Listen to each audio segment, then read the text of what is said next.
नमस्कार। तो आज हम फिर इस वीडियो में चर्चा करेंगे कि vaccination for chronic kidney disease patient क्यों इम्पोर्टेंट है और क्या क्या वैक्सीनेशन आपको लेने चाहिए। देखा गया कि जो क्रोनिक किडनी डिजीज पेशेंट है इनको इन्फेक्शन के चांसेस औरों के मुकाबले बहुत ज़्यादा होते हैं और कई बार तो बहुत जानलेवा निमोनिया भी हमने किडनी पेशेंट में देखा है। इसलिए जैसे हम अपने बच्चों को वैक्सीनेशन से बीमारियों से पहले ही बचाते हैं कि ताकि इन्हें बीमारियां ना हो, ऐसे ही हमारा फ़र्ज़ अपने क्रोनिक किडनी डिजीज़ पेशेंट जो एस्टेब्लिश्ड हैं कि अब उनको क्रोनिक किडनी डिजीज़ है, उनको भी बीमारियों से बचाने का फ़र्ज़ हमारा है। तो वैक्सीनेशन बहुत इंपॉर्टेंट पार्ट है बिकॉज़ हम प्रिवेंटिव की तरफ चल रहे हैं, ना कि ट्रीटमेंट की तरफ। तो कौन-कौन से वैक्सीनेशन इंपॉर्टेंट हैं? जब ये देखा गया कि किडनी डिजीज़ जितनी अर्ली स्टेज पे आप वैक्सीनेशन करते हैं, उतनी उसकी जो इफ़ेक्टिवनेस है वो ज़्यादा होती है।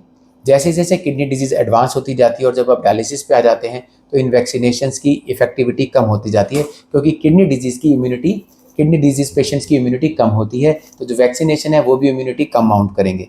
तो हम ये बात करेंगे कि क्या वैक्सीनेशन ज़रूरी है।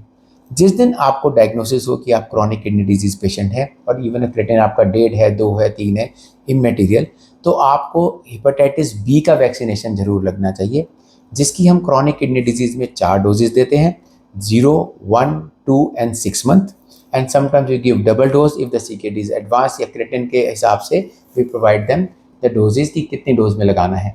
तो ये हमें हेपेटाइटिस बी होने से बचाता है। जैसे-जैसे पेशेंट डायलिसिस पे जाते हैं, उन्हें हेपेटाइटिस बी होने के चांस रहते हैं। ब्लड ट्रांसफ्यूज़न है तो उससे ब्लड होने के चांस रहते हैं। इसलिए इन सबको हम प्रिवेंट कर सकते हैं। फिर देखा गया कि निमोनिया एक क्रोनिक किडनी डिजीज़ पेशेंट में diabetes, hypertension with kidney disease, ये एक ऐसा कॉम्बिनेशन है जिन पेशेंट्स को निमोनिया होने के चांस बहुत ज़्यादा रहते हैं बिकॉज़ इम्यूनिटी उनकी बहुत कम होती है। तो निमोनिया से बचना बहुत इंपॉर्टेंट है, क्योंकि जब भी इन्फेक्शन होता है, एक तो आपकी क्वालिटी ऑफ लाइफ ख़त्म हो जाती है। अगर आपको एडमिट होना पड़े या घर से भी ट्रीटमेंट है तो काफ़ी सफरिंग्स रहती हैं। फिर ये देखा गया किडनी पे बर्डन आता है और हम इसको एक्यूट ऑन सीकेडी बोलते हैं कि क्रिएटिनिन आपका 3 था वो 6 पहुंच गया because of infection and sepsis because of pneumonia. So अगर हम निमोनिया से अपने पेशेंट्स को बचा पाएंगे तो ये सब चीज़ें हम प्रिवेंट कर सकते हैं। Progression of kidney disease prevent होगा अगर आप इन्फेक्शन से बचेंगे। आपका समय, आपकी जो प्रॉब्लम है बिकॉज ऑफ निमोनिया, ये सब हम प्रिवेंट कर सकते हैं। तो इसके लिए हम 2 तरह के वैक्सीन लगाते हैं, इनफैक्ट 3 तरह के। पहले हम प्रेवनार 13 लगाते हैं जो कि कुछ निमोनिया के उससे कीटाणुओं से बचाता है।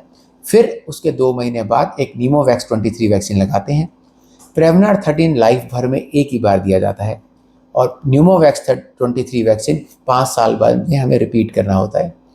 फिर साल के साल हम फ्लू से कैसे बचें। फ्लू का वैक्सीन हर साल बदलता है क्योंकि उसका स्ट्रेन बदलता है, तो फ्लू का वैक्सीन हर साल हमें लगवाना होता है और हम रिकमेंड करते हैं कि आप जून, जुलाई, अगस्त में लगवा लें ताकि अक्टूबर से लेके और अगले फरवरी, मार्च तक आपको प्रोटेक्शन मिला रहे। तो flu vaccine yearly, pneumococcal wax 23 हर 5 साल में और प्रेवनार ज़िंदगी में एक बार। ये शेड्यूल, ये प्रोटोकॉल हमें हर क्रोनिक किडनी डिजीज़ पेशेंट में फॉलो करना चाहिए। फिर हम बात करेंगे और किस बीमारियों से हम बच सकते हैं। हम मीज़ल्स, मम्प्स, रुपेला वैक्सीन जो कि एक लाइव वैक्सीन है, वो क्रोनिक किडनी डिजीज़ पेशेंट को देना चाहिए। जितने अर्ली स्टेज में देंगे या जब तक आप डायलिसिस पे नहीं है या ट्रांसप्लांट नहीं हुआ, उससे पहले हम दे सकते हैं। एक बार आपका ट्रांसप्लांट हो गया तो लाइव वैक्सीन्स हम नहीं देते बिकॉज उनकी इम्यूनिटी माउंट नहीं होती और वो इफेक्टिव नहीं रहते क्योंकि आप इम्यूनोसप्रेशंस पे होते हैं। अगर आप सीकेडी पेशेंट हैं किसी और वजह से, डायबिटीज़, बीपी छोड़ के, जिसमें आपको इम्यूनोसप्रेसिव थेरेपी देनी पड़ रही है, तो भी हम लाइव वैक्सीन उनको नहीं देते क्योंकि उनकी इफेक्टिवनेस नहीं देखी गई। ऐसे ही वेरेसिला चिकन पॉक्स वैक्सीन, वो भी एक लाइव वैक्सीन है, तो वो भी किडनी डिजीज़ के पेशेंट को बचाता है। चिकन पॉक्स एक ऐसी बीमारी है कि अगर आपको बचपन में हो गई तो आपको उसके अगेंस्ट ऑटोमेटिकली एंटीबॉडीज़ बन जाते हैं, तो हम उसके एंटीबॉडीज़ चेक कर सकते हैं। अगर वो बने हैं तो आपको नेचुरल इम्यूनिटी है, आपको दोबारा से चिकन पॉक्स नहीं होगा।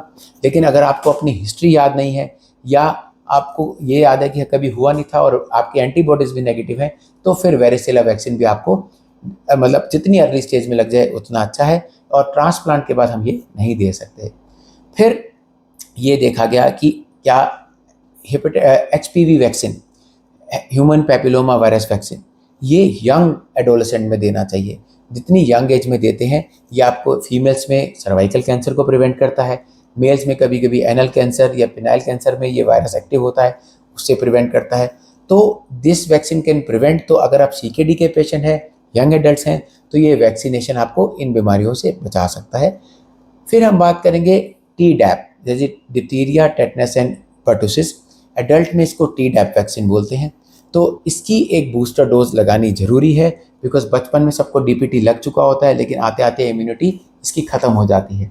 तो जैसे ही आप सीकेडी पेशेंट होते हैं तो इसकी वैक्सीनेशन भी इम्पॉर्टेंट एस्पेक्ट है।